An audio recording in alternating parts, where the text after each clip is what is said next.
Bonjour à tous, j'espère que vous allez bien. Dans cette vidéo, nous allons voir quels sont les exercices à réaliser lorsque l'on a une fracture du coude. Pour faire simple, il y a trois os qui peuvent être intéressés par ce type de fracture. Il y a la partie inférieure de l'humérus, il s'agit de la palette humérale, et il y a les parties supérieures des deux os de l'avant-bras. L'os externe, il s'agit du radius et notamment de la tête radiale, et l'os interne, il s'agit de l'ulna et notamment de l'olecrane. Alors globalement, il y a deux types de traumatismes qui peuvent conduire à la fracture du coude. Il y a les traumatismes directs, c'est-à-dire vous tombez et vous vous réceptionnez directement sur l'articulation du coude. Il y aura préférentiellement une fracture au niveau de l'olecrane ou de la palette humérale. Et puis, il y a les traumatismes de type indirect, c'est-à-dire vous tombez, vous vous réceptionnez sur la main cette fois-ci, et dans ce cas-là, les contraintes mécaniques vont être transmises au niveau du poignet, puis au niveau du coude. Alors soit le coude arrive bien à emmagasiner les contraintes, soit il n'y parvient pas, et dans ce cas-là, on peut avoir une fracture, et dans cette situation, préférentiellement de la tête radiale. Alors qu'est-ce qu'on fait lorsque l'on a une fracture de coude? Tout d'abord, respectez les consignes que vous a donné votre chirurgien, puisque la période d'immobilisation va être très variable selon si vous avez une fracture simple, des fractures complexes, déplacées, ou même si vous avez un acte chirurgical qui est réalisé. Donc respectez bien ce que vous dit votre chirurgien. Ensuite, vous allez enlever votre plâtre, votre résine, et vous allez pouvoir commencer à mettre en place des exercices qui sont un peu plus pertinents. Tout d'abord, vous pouvez réaliser des exercices pour lutter contre la douleur. Il y a l'application de glace 2 à 3 fois par jour pendant 20 minutes qui peuvent permettre de prendre moins d'antalgiques si vous prenez toujours des antidouleurs et qui peuvent contribuer à diminuer l'œdème, c'est-à-dire le gonflement articulaire s'il est toujours présent. Alors ça peut être un petit peu contestable d'un point de vue scientifique, mais il y a quand même des personnes qui prennent moins d'antidouleurs lorsque ils appliquent plusieurs fois de la glace chaque jour. Moi je vous conseille de tester si vous avez mal, et puis si vous avez une efficacité, vous pouvez poursuivre. Ensuite, il y a les techniques d'automassage qui sont vraiment très intéressantes. Elles vont permettre de redonner du mouvement dans une zone qui a été immobilisée, permettre d'augmenter l'effet vasculaire dans la zone où on va faire le massage, et puis on a un effet décontracturant au niveau musculaire.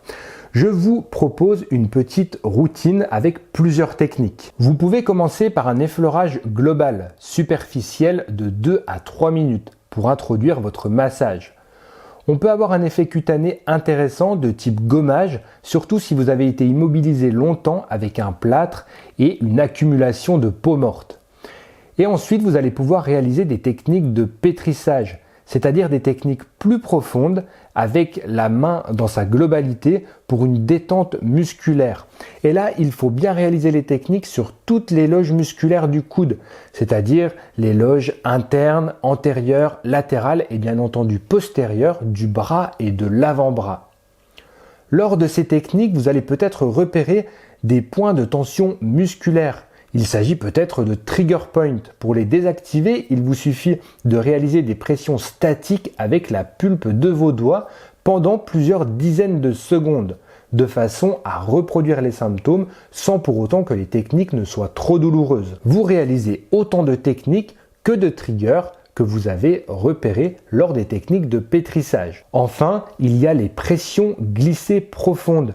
Il vous suffit de plier vos phalanges et grâce aux interphalangiennes proximales, vous allez réaliser des pressions glissées sur l'ensemble des loges musculaires du coude, loge interne, antérieure, latérale et même postérieure au niveau du triceps. Ensuite, il y a un travail de mobilisation articulaire qui est vraiment très intéressant au niveau de l'articulation du coude.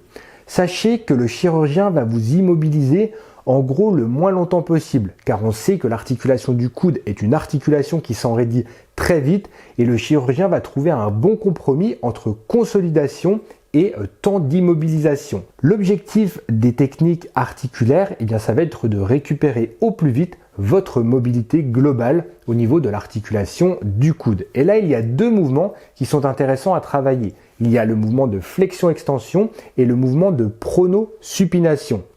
Le mouvement de flexion-extension, c'est tout simplement le mouvement d'extension lorsque j'étends mon bras et le mouvement de flexion lorsque je plie mon coude.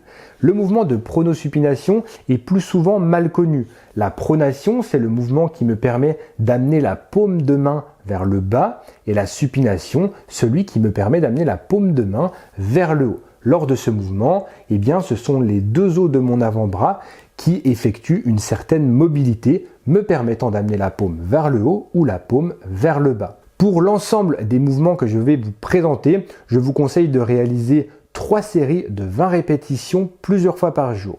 Concernant le mouvement de flexion-extension, eh bien vous allez le réaliser dans un premier temps en actif aidé, c'est-à-dire que vous allez vous servir du bras qui va bien pour mobiliser le bras qui a eu la fracture.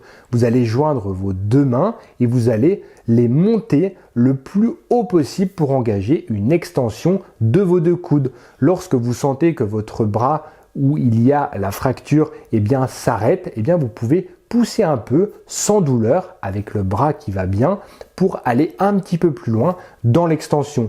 J'insiste sur l'extension car c'est souvent ce mouvement qui s'enraidit le plus vite à la suite de l'immobilisation de l'articulation du coude. Ensuite, vous faites un retour en flexion et vous réitérez les mouvements lentement et bien dans toute leur amplitude. Vous pouvez également prendre un bâton pour réaliser ce mouvement en actif aidé, peut-être dans un deuxième temps car vous aurez un peu moins d'aide de la part du bras qui va bien, mais vous aurez un mouvement qui est davantage dans l'axe. Toujours avec ce bâton, vous allez pouvoir réaliser les mouvements de pronosupination. Le positionnement est très important dans le mouvement de pronosupination car on a très vite tendance à compenser avec l'articulation de l'épaule sans s'en rendre compte. Je vous conseille de vous placer debout, coude au corps, avec une flexion à 90 degrés de l'articulation du coude. Vous allez saisir un bâton et le tenir à la verticale. De cette façon, vous êtes dans une position de pronosupination qui est neutre. Vous allez vous diriger ensuite dans la position de pronation, c'est-à-dire la paume de la main orientée vers le bas, uniquement avec une rotation des os de l'avant-bras, sans compensation de l'articulation de l'épaule. L'objectif étant de se rapprocher le plus possible de l'horizontalité au niveau du bâton. Revenez ensuite dans une position neutre, c'est-à-dire avec un bâton qui est vertical, et vous allez ensuite effectuer le mouvement de supination, c'est-à-dire en amenant la paume de la main vers le haut et en essayant d'amener le bâton le plus proche de l'horizontale possible. Réalisez bien les mouvements dans toute leur amplitude sans compenser. Si vous avez des douleurs, n'insistez pas, contentez-vous d'aller jusque là où vous pouvez sans trop avoir mal. Pour finir, il y a les exercices de renforcement musculaire de façon à récupérer la force et l'endurance telle que vous l'aviez avant la fracture de votre coude. Pour faire simple, on va reprendre exactement les mêmes exercices qu'on a vus dans la mobilité articulaire, mais on va ajouter un petit peu plus de contraintes. Par exemple, au lieu de prendre un bâton ou de réaliser le mouvement avec vos mains, vous allez prendre une petite haltère. Sur le mouvement de flexion-extension, vous avez juste à monter l'haltère au-dessus de votre tête et à effectuer des répétitions. Si vous voulez être beaucoup plus analytique au niveau du coude, vous allez placer votre coude tout en haut de votre tête et vous allez uniquement faire des mouvements de flexion et d'extension avec l'haltère au niveau du coude de façon très ciblée.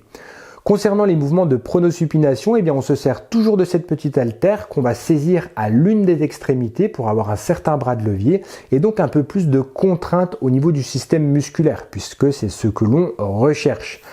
Et on effectue exactement les mêmes mouvements que lors de la mobilité articulaire, c'est-à-dire un mouvement de pronation et un mouvement de supination. Réalisez bien les mouvements lentement pour bien solliciter le système musculaire. Si vous voulez aller un peu plus loin, vous pouvez réaliser des exercices en charge, par exemple faire des pompes ou encore des exercices de dips qui permettront de solliciter davantage le système musculaire.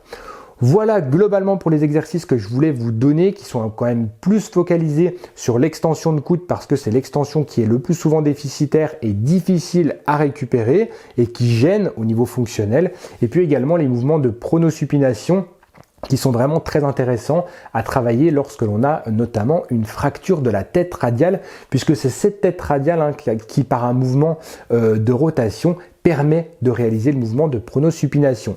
J'espère vraiment que cette vidéo vous a plu, qu'elle vous servira. Si c'est le cas, n'hésitez pas à mettre un pouce en l'air et à vous abonner à la chaîne si ce n'est pas encore fait. Petite dédicace à Nicolas puisque tu t'es fracturé le coude et c'est en partie pour toi que j'ai réalisé cette vidéo. Prenez grand soin de vous et de votre santé. Ciao ciao!